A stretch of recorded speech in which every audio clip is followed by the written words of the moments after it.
Hey there, and welcome to Leading Presales, the show for solution engineering leaders who want to build teams that drive revenue and not just demos. My name is Tim, and I'm the co-founder of SE Rockstars. And together with Jan, we've coached over 350 solution engineers and their leaders across several dozens of companies. Every conversation you hear on this show is based on real coaching situations, real challenges, real problems that SE leaders like you are dealing with right now. None of this is made up. We use AI to bring these stories to life through our two hosts, Nate and Ava, but the insights come straight from the trenches. Each episode gives you one actionable takeaway you can apply immediately, whether you're already leading a team or working your way into that role. All right, let's get into it. An SE director forwarded me a coaching note last month. Instruction to the whole region. Keep demos minimal. Show nothing they didn't ask for. No roadmap. Get to close. On paper, focus discipline. It felt like handcuffs. Okay, honesty moment. I've written almost that exact note. Scaling from 5 to 12, my demos were bloated and I overcorrected hard. Everyone has. And it comes from somewhere real. 200 SEs, and I still see the harbor crews and deal reviews. Ugh, yes. 40 minutes of every module we own, the customer nodding politely, and nobody can say afterwards what problem got solved. Welcome to Leading Presales. I'm Ava. And I'm Nate. Part 3 of Question the Default Week. Today, why show nothing they didn't ask for is the wrong instruction, and what to hand your team instead. So, make the case. Focus is good.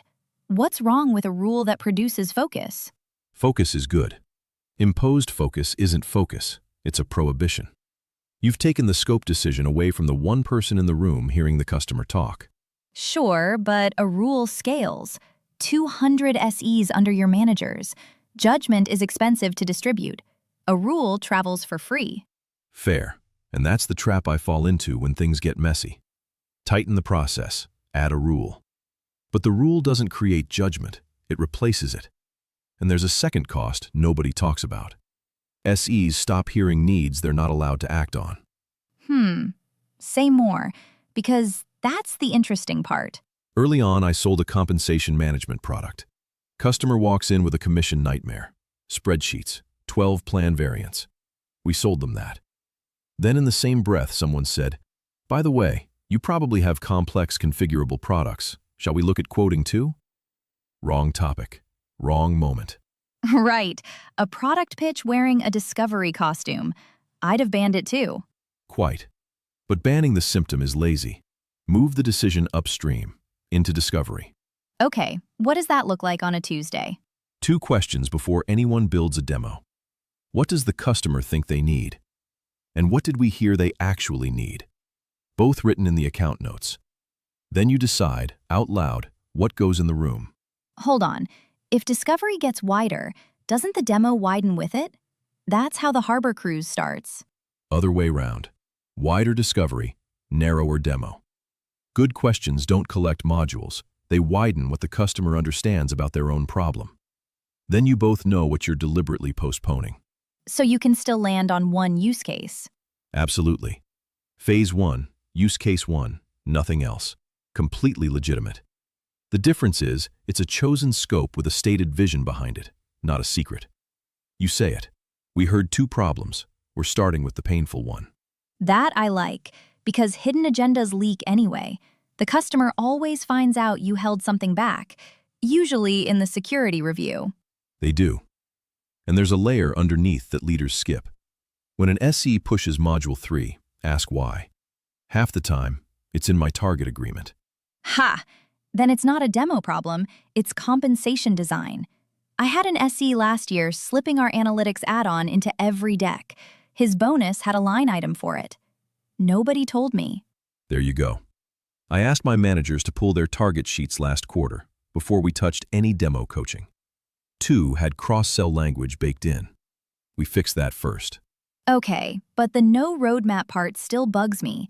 It usually travels with, the decision maker isn't in the room anyway. In my world, that's false.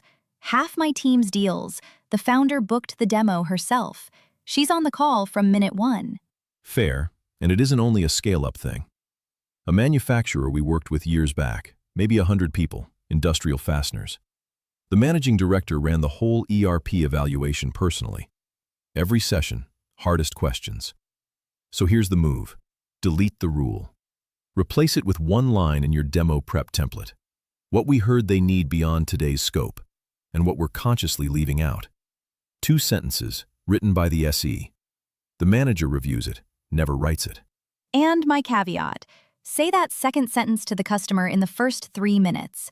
If your team can't state the scope decision out loud, it wasn't a decision. It was a rule they followed. That's better than where I started. I'm Nate. And I'm Ava. See you next episode. Thanks for listening to Leading Presales. If you've got a question, a topic you'd like us to cover, or you just want to connect, reach out to me at tim@serockstars.com. And if what you heard today hit home and you want to talk about how to develop your SE team, feel free to book a discovery call at serockstars.com. No strings attached. The link is, of course, also in the show notes. Until next time, and keep leading from the front.